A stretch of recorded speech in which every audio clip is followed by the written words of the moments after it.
가운데에서 나에게 주시는 그 음성을 귀로만 듣지 않게 하시고 마음으로 들을 수 있는 은혜를 더하여 주시옵소서. 예수님의 이름으로 기도드리옵나이다. 아멘. 오늘 제목은요, 광야와 메마른 땅이 기뻐하며, 이런 제목으로 했습니다. 광야와 메마른 땅이 기뻐하며. 우리가 살아가면서 때로는 광야와 같은 삶을 살았고 또 메마른 땅과 같은 그러한 삶을 그렇게 힘들고 괴로운 길을 걸어갔던 그런 경험들을 아마 해 보셨을 것입니다. 혹시 경험이 아니라 지금 현재 그러한 삶을 또 살고 계신 분들도 있을 것입니다. 어떤 사람은 건강한 것 같지만은 그러나 건강의 문제가 메마른 땅이 되어서 나를 괴롭게 한 사람도, 괴로움을 당하는 사람도 있을 것이고, 또 어떤 사람은 사업의 문제가 메마른 땅이 된 사람도 있을 것이고, 어떤 사람은 사람들이 보기에는 참 저 가정이 행복한 것 같은데 라고 부러워할 만한 가정이라고 생각하지만 실상은 그 안에 가만히 들어보면 남에게 말하기 어려운 그런 가정의 문제가 있어서 그 가정의 문제로 괴롭고 고통스러운 그런 메마른 땅을 살아가는 사람도 있습니다. 여러분에게는 어떤 문제가 나를 짓누르고 있나요?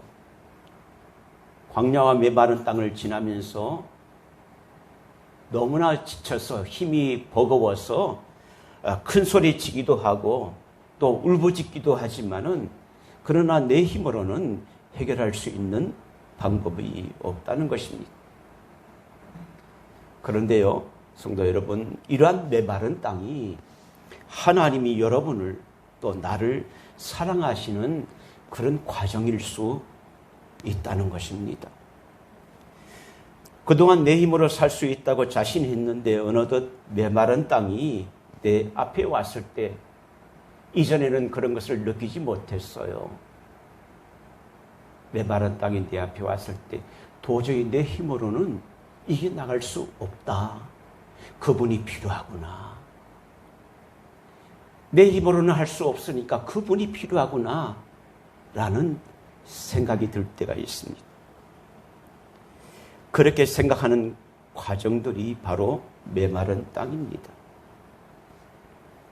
우리가 언제 하나님을 찾습니까? 내가 강할 때는 하나님을 찾지 않습니다. 잘 되었을 때는 하나님을 찾지 않아요. 힘들고 지쳐 있을 때입니다. 특별히 죽음의 위기 가운데 또 아주 깊은 수렁 가운데 있을 때에 하나님을 찾게 됩니다. 그때요, 돈이 생각나지 않습니다. 세상에 어떤 계획이 생각이 나지 않습니다. 내 스스로 문제를 해결할 수 없기 때문에 하나님 도와주세요. 비단 교회를 다니지 않는 분이라도 그때는 어떤 전능한 신을 찾게 되어 있습니다. 신이 있다면 나를 좀 도와주세요. 괴로울 때 하나님을 찾게 된다는 사실입니다. 우리 가운데서 만약에 광야 같고 메마른 땅을 걸어가는 분이 계시다면 하나님을 찾으시길 바랍니다. 주님을 찾게 되면 메마른 땅을 종일 걸어가도 피곤치 않을 것입니다. 제가 찬양을 하면서 문득 이 찬양이 있더라고요. 오 놀라운 구세주 예수인데요. 우리가 후렴을 한번 해보겠는데 한번 첫음을 쳐보세요. 메마른 땅 첫음. 이게 파트별로 한번 해봤으면 좋겠어요. 첫음이 메자. 메마른 땅을 태는요 메마른 땅을 메마른 땅 같이 해보겠습니다. 시작. 메마른 땅을 종일 걸어가도 나 피곤치 아니하며 저 위험한 곳 내가 이를 내면 큰 바위에 숨기시고 주 손으로 덮으시 한만 다겠습니다. 메마른 땅을 종일 걸어가도 나 피곤치 아니하며 저 위험한 곳 내가 이를 대면 금바위에 숨기시고 주 손으로 덮으시네. 메마른 땅을 종일 걸어가도 내가 피곤치 않다는 것입니다. 왜냐? 주님의 손으로, 치유의 손으로 우리를 덮어주시고 위로해 주시고 힘 주신다는 사실입니다. 여러분, 오늘 이 이사야 본문 35장에 앞서서 이사야 34장에는 어떤 내용이 있냐면 하나님의 백성을 대적하는 에돔에 대한 하나님의 심판이 있어요. 한번 보실까요? 34장 13절을 한번 보세요. 34장 13절에 이렇게 나오고 있습니다. 그 궁궐은 얼마나 화려한가요? 궁궐에는 가시나무가 나며 그 견고한 성에는 은공귀와 새품이 자라서 성냥이의 굴과 타조의 처소가 될 것이며 들짐승이 이리와 만나면 순염소가 그 동류를 부르며 올빼미가 거기에 살면서 쉬는 처소로 삼으며. 여러분, 궁궐이 이렇게 황폐화되었다는 것입니다. 황무한 땅이 되었다는 것입니다. 그런데요, 35장의 1절에 와서는 이렇게 변화가 되어요. 이스라엘 백성들에게 행하신 말씀인데 이렇게 말합니다. 광야와 메마른 땅에 기뻐하며 사막이 백합화 같이 피어 즐거워하며 무성하게 피어 기쁜 노래로 즐거워하며. 광야와 같은 그 삶이, 그 땅이 변화가 되는데요, 1절에 광야와 메마른 땅이 이스라엘이 회복되어서 기뻐하고 즐거워한다고 했습니다. 2절에 보면 레바논과 또 레바논의 영광과 갈멜과 사론 이렇게 했는데 이것은 사실 비옥한 땅이었는데 하나님의 심판을 받아서 바벨론의 포로가 되면서 그 황폐가 되었습니다. 그런데 다시 하나님이 은혜를 주셔서 다시 포로에서 돌아옴으로 말미암아 이 많은 것들이 다시 회복되는, 아름다운 땅으로 회복되는 그런 은혜를 여기에서 보게 됩니다. 그리고 3절에서 4절에서 이렇게 말하고 있습니다. 너희는 약한 손을 강하게 하며 떨리는 무릎을 굳게 하며 겁내는 자들에게 이르기를 굳세어라, 두려워하지 말라. 보라, 너희 하나님이 오사 보복하여 갚아주실 것이라. 하나님이 오사 너희를 구하시리라. 하나님이 도우신다고 분명히 말씀을 하셨습니다. 그런데 가만히 보면 이사야 35장에 이 황무한 땅이 회복되었다는 것은 땅들의 회복만 얘기하고 있는 것이 아닙니다. 심령의 마음의 회복을 말하고 있습니다. 성도 여러분, 심령의 회복은요, 다른 것으로 채워지지 않아요. 세상의 물질이 참 중요하고 돈이 중요하지만 이 돈으로 나의 심령의 회복이 채워지지 않습니다. 세상의 어떤 권력이나 또 세상의 재미로 채워지지 않습니다. 잠깐 동안 채워질 수 있지 모르지만은 그러나 곧 다시 그 마음에 황폐한 마음이 됩니다. 술로도 아무리 술을 마셔도 그 마음이 채워지지 않습니다. 그 마음이 채워질 수 있는 것은 무엇인가요? 하나님의 말씀입니다. 하나님께 가까이 갈 때 그 황무했던 그 땅이 채워지고 새로워지고 치유되는 그런 은혜가 있습니다.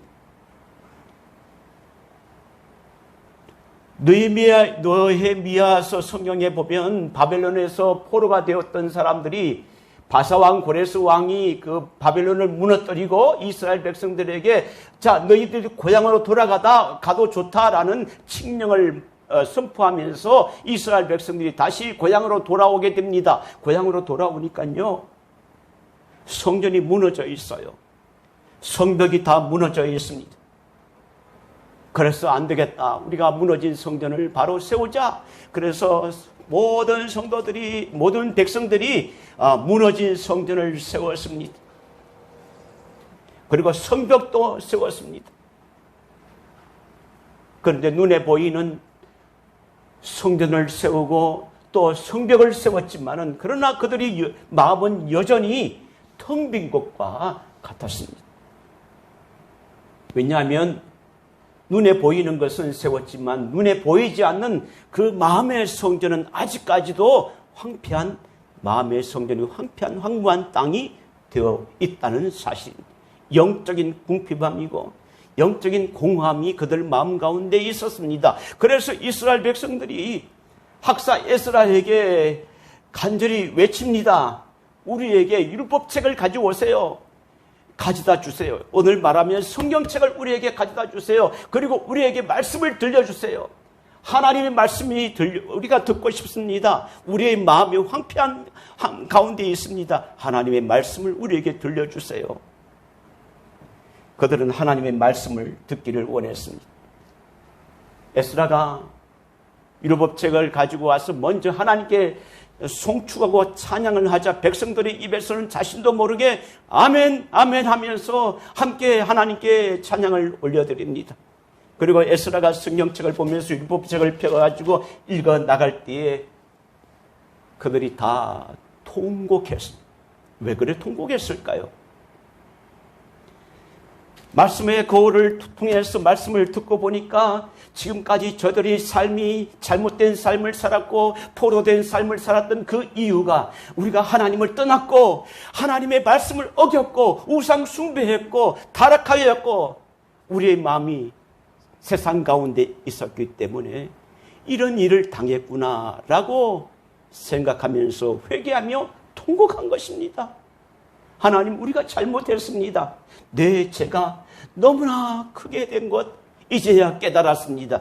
말씀의 거울을 보니까 내 허물이, 내 죄가 드러나게 되는 것입니다. 그리고 또 통곡했습니다. 왜 통곡했을까요? 그럼에도 불구하고 하나님의 은혜 가운데 우리를 바벨론 포로 가운데에서 다시 고향으로 돌아오게 하신 하나님의 은혜에 대해서 너무나 감사합니다. 그래도 하나님 우리를 살아가시는군요. 우리를 버리지 아니하셨군요. 이번에는 감사의 눈물로 통곡하는 것입니다.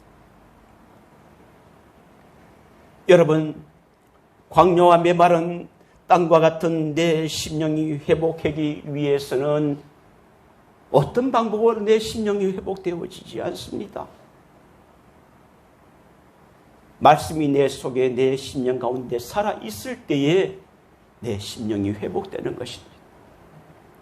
하나님께로 가까이 갈 때에 내 심령이, 재단이 회복되는 것입니다. 내게 내 마음속에 예배를 사모하는 마음이 있을 때에 내 심령의 재단이 바로 세워지는 것입니다. 이스라엘 백성들은 우리에게 말씀을 들려주세요 라고 말할 때 억지로 그렇게 말하지 않았습니다. 너희가 이 율법을 들어야 돼 라고 수동적이게 받아들이지 않았습니다. 스스로 우리에게 말씀을 주세요. 난 말씀을 듣고 싶어요. 내가 하나님께 나아가고 싶습니다. 스스로 고백했습니다. 말씀이 임하자 광야 같고 메마른 땅 같았던 이 백성들의 심령이 회복되어서 오늘 제목처럼 황무한 땅이 기뻐하고 즐거워하게 된 것입니다.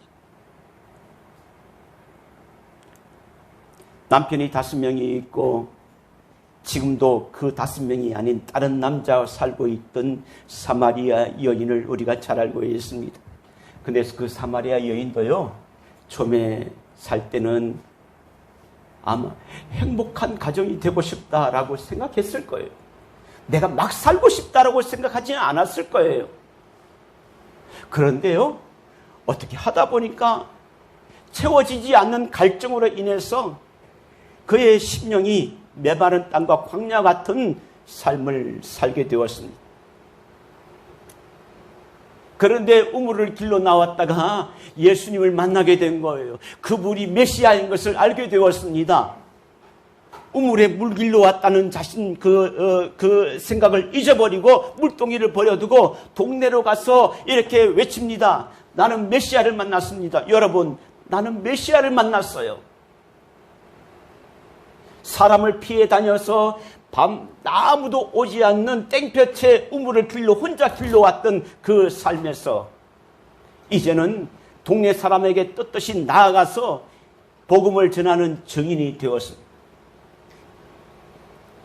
예수님과의 짧은 만남이었지만은 광야와 메마른 땅과 같은 삶에 생수를 만나게 되어서 그 삶이 변화된 것입니다. 광야와 같은 삶을 살았지만은 찬양했던 늘 그 마음속에 찬양했던 사람들을 볼 수 있습니다. 그 사람들이 말하는 그 노래를 뭐라고 말하냐면 흑인 영가라고 말합니다. 흑인 영가, 니그로 스피리추얼, 그러니까 영적으로 신령한 노래라 그런 뜻인데, 여러분, 그들의 삶을 우리가 잘 알고 있지 않습니까? 근데 그들에게 닥친 고난이 그들을 성숙해 했습니다. 성숙해 하기 때문에 고난 가운데서 하나님의 은혜를 사모했습니다. 제가 이걸 가사를 좀 올려드렸는데 지금 보이지가 않아서, 우리가 찬송가 가운데 이런 가사가 있지 않습니까? 신자 되기 원합니다. Lord, 주여, I want to be a Christian. 나는 원합니다. 크리스찬 되기를 원합니다. 나 크리스찬 되기를 원해요. 나 교회만 왔다 갔다는 사람이 아니라요, 크리스찬 되기를 원합니다. 나 크리스찬 되기를 원해요. 그리고 in my heart, 내 진심을 다해서 나 크리스찬 되기를 원합니다. 그렇게 고백했습니다. 또 이런 찬양이 있습니다. Swing low, sweet chariot, coming for to carry me home. 스윙 로우라는 것은 흔들리는 요람과 같은데, 스윙 체리옷, 마차인데요. 흔들리는 마차. 달콤한 스윗 체리옷, 달콤한 마차가 오는데, 그 천국에서 나를 데리러 오고 있다는 거예요. 이 땅에 소망을 두지 않고 천국에 소망을 두며 살아간다. 그러니까 이 땅의 괴로움이 얼마나 마음이 아프고 괴로운 가운데 있기 때문에 이 땅에 소망을 둘 곳이 없고 천국을 바라보면서 살아갑니다.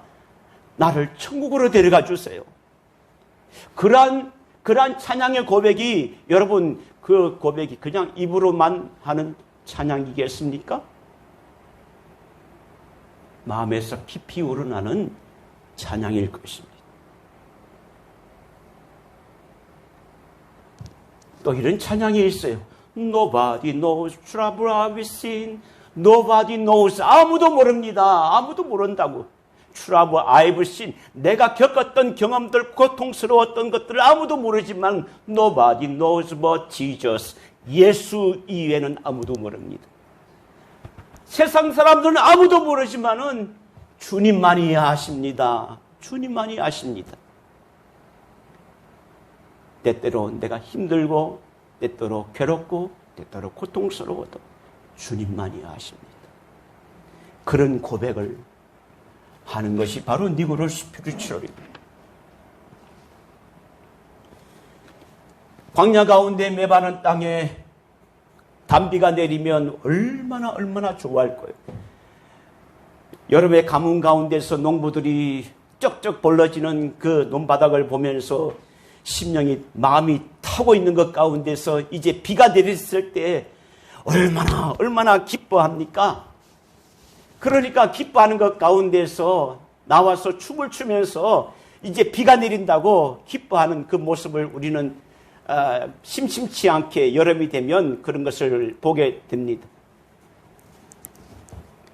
사방을 돌아보아도 길이 보이지 않습니다. 때로는 그 황무한 땅이 우리가 고난이 오게 되면, 그리고 또 하나는요, 왜 나에게 이런 고난이 있는지 이유를 알 수 없습니다. 그래서 이렇게 말하죠. 하나님, 왜 나에게, 왜 많은 사람들이 있는데 하필이면 나에게 이런 고통을 주셨을까요? 다른 사람은 괜찮은데 왜 나에게 이런 질병을 주셨을까요? 왜 나에게 why not? 이렇게 고백을 합니다. 하나님, 왜 나죠?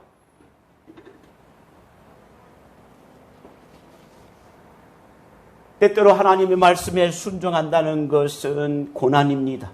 하나님의 말씀에 순종한다는 것이 고난이에요. 왜냐하면 하나님의 말씀에 순종한다는 것은요, 포기할 것이 많아지기 때문에 그렇습니다. 내가 하지 못할 그런 부분들이 점점 많아질 수도 있습니다. 하나님이 아브라함에게 내가 너에게 준 독자 이삭을 바치라고 했을 때 아브라함에게는 그것은 심한 엄청난 고난이었습니다. 고난이었고 고통이었습니다. 근데요, 아브라함은 아침에 일찍이 일어나서 이삭을 데리고 가는 것을 누가 보셨을까요? 하나님이 보셨어요. 하나님이 보셨다는 것입니다. 어제 제자 훈련을 하면서 어린아이들에게 제가 아버님 목사님에게 어릴 때 내가 받았던 그 얘기를 해 주었습니다. 어떤 얘기를 해 주었냐면 따라하라고 해서 우리 몇 번 얘기했어요. 하나님은 아신다. 하나님은 보신다. 하나님은 들으신다. 다 얘기를 해 주었습니다. 그런데 그 고통 가운데서 도저히 순종할 수 없는 그 하나님의 말씀을 듣고 아침에 일찍이 일어나 이삭을 데리고 아들 이삭을 데리고 가는 것을 하나님이 보셨어요. 아들 이삭은 아버지가 자기를 죽이려고 자기를 제물로 드리고자 하는 것들을 알고 순종하는 것을 하나님이 보셨습니다. 순종할 수 없는 상황 가운데서 괴로움 가운데 눈물을 흘리며 순종할 때 하나님의 은혜가 임하였습니다. 하나님이 준비하셨습니다. 하나님이 예비하셨습니다. 그래서 여호와 이레 이삭 대신에 어린 양을 준비한 하나님이 준비하신 어린 양을 잡아 제물로 드렸습니다. 여러분, 우리가 좋은 생각을 가지고 하나님의 뜻대로 살아가는 것 가운데 때로는 고난이 오고 힘든 일이 와서 우리가 마음이 참 괴로울 때가 있습니다. 그런데 성경 속에 그러한 사람이 또 있어요. 바로 요셉입니다. 요셉에게 하나님이 주신 그 꿈이 있었습니다.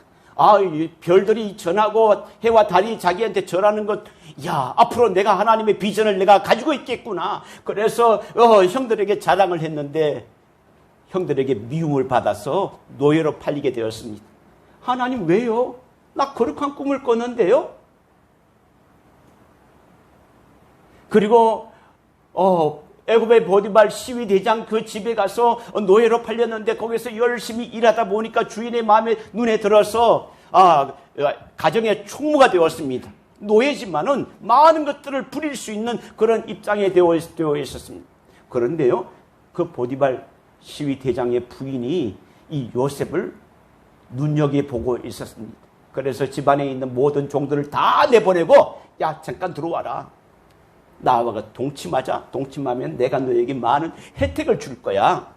라고 했지만은 뿌리치려고 하니까 너무나 옷을 잡고 있길래 옷까지 벗어버리고 도망갔습니다. 그런데요, 결과가 어떻게 되었습니까? 그 여자가 남편에게, 사람들에게 말합니다. 주인의 은혜도 모르고 나를 겁탈하려고 했다. 그래서 주인에게 말해서 감옥에 들어가게 되었습니다. 하나님 말씀대로 살려고 하는데 왜 누명을 썼습니까? 하나님, 왜요? 왜 그렇습니까? 말씀대로 사는데 왜 이런 어려움이 있죠? 전혀 그 고난의 이유를 알 수가 없었습니다.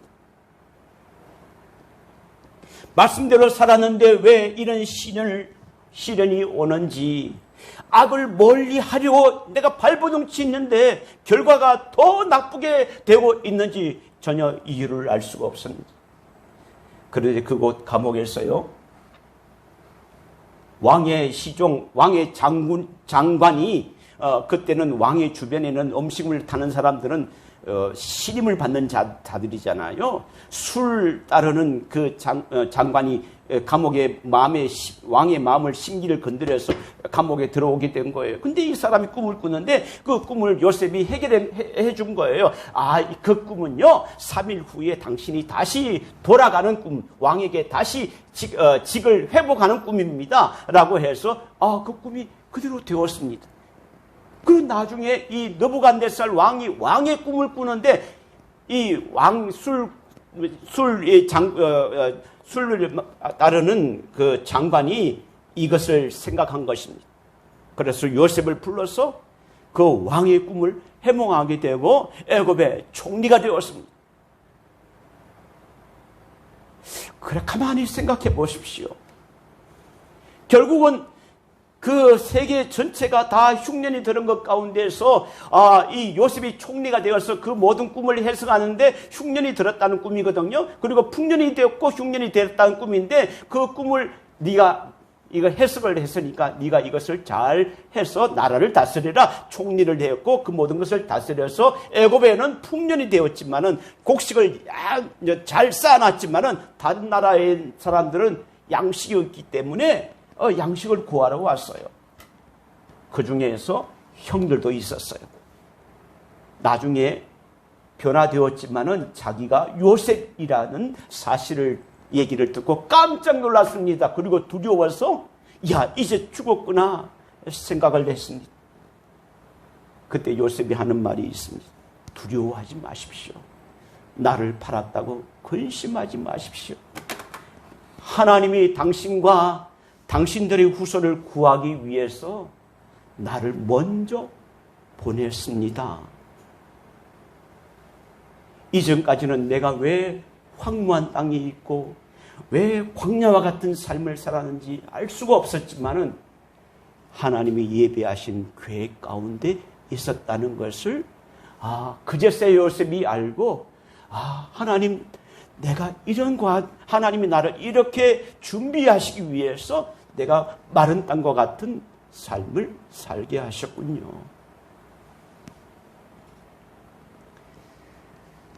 여러분, 나에게 광야 같고 메마른 땅을 걷고 있다면 여러분 가운데도 만약에 어떤 고통스러운 것이 있다면 분명히 하나님의 뜻이 여러분에게도 있을 것입니다. 분명히 하나님이 나에게 향하신 뜻이 있을 것입니다. 물이 부족한 사람이 이제 의사를 만나보면 이렇게 말하잖아요. 물을 많이 마셔야 돼요.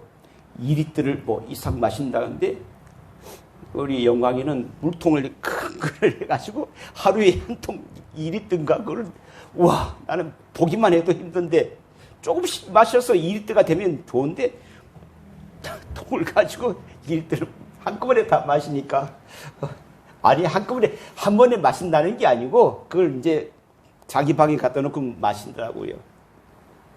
여러분, 물이 없으면 사람의 인체가 건강에 지장이 되잖아요. 마찬가지로 그리스도인들에게도 메마른 심령이 된다면 어떻게 될까요? 메마른 심령이 되면 그 사람은요, 신앙생활에 활력이 없습니다. 활력이 없어요. 광야와 같고 메마른 땅의 심령이 된다면 그 삶에는 열매가 맺어지지 않습니다. 또 자라지도 못합니다. 영혼의 메마른 상태를 해결하기 위해서는 하나님이 주신 은혜를 받아야 됩니다. 빈들의 마른 불같이 시들은 나의 영혼, 봄비로 내리는 성령 내게도 주옵소서. 하나님이 주시는 은혜를 받아야 내 메마른 심령이 회복이 되는 것입니다. 하나님께로 가까이 나가야 됩니다. 하나님께로 더 가까이 갑니다. 기도의 무릎을 꿇어야 됩니다. 분명히 메마른 땅 광야의 길을 걷게 하신 하나님의 뜻이 우리에게 있다는 사실을 깨닫게 될 것입니다. 그래서 하나님이 우리 가정을 회복하기 위해서, 내가 하나님이 원하시는 그 길을 가게 하기 위해서 나에게 이런 메마른 땅을 가게 하셨구나. 메마른 땅을 억지로 문제를 해결하려고, 내 힘으로 해결하려고 땅을 파가지고 그냥 그 물을 지하수를 하려고 해봐야 메마른 땅이 깊이 있어서 고생만 하는 것입니다. 지금은 괴롭고 마른 땅을 지나가고 있을지라도 하나님의 약속을 믿고 아브라함과 같이 말씀에 순종하고 믿음으로 그래도 어려운 가운데서 믿음으로 살아갈 때 하나님이 보시고 계시다는 사실을 여러분 아실 것입니다. 하나님의 손길이 함께 하실 것입니다. 그래서 오늘 말씀 가운데서 약한 나의 손을 강하게 하시며 또 떨리는 무릎을 굳게 하시며 그분으로 인하여서 기뻐하고 즐거워하며 하나님께 영광 돌리는 저와 여러분이 되시기를 예수님의 이름으로 축원합니다. 우리 이 시간 함께 1분만 기도하겠습니다. 여러분, 내게 광야와 같고 메마른 땅이 무엇인지 한번 생각해 봅시다. 그리고 그것을 해결하기 위해서 얼마나 노력합니까? 근데 정말 우리가 중요한 것은 하나님 앞에 나가야 된다는 것입니다. 말씀으로 돌아가야 된다는 것입니다. 예배 생활을 해야 된다는 사실입니다. 하나님, 주님 앞에 나가기를 원합니다. 함께 기도하겠습니다. 하나님 아버지, 주님 앞에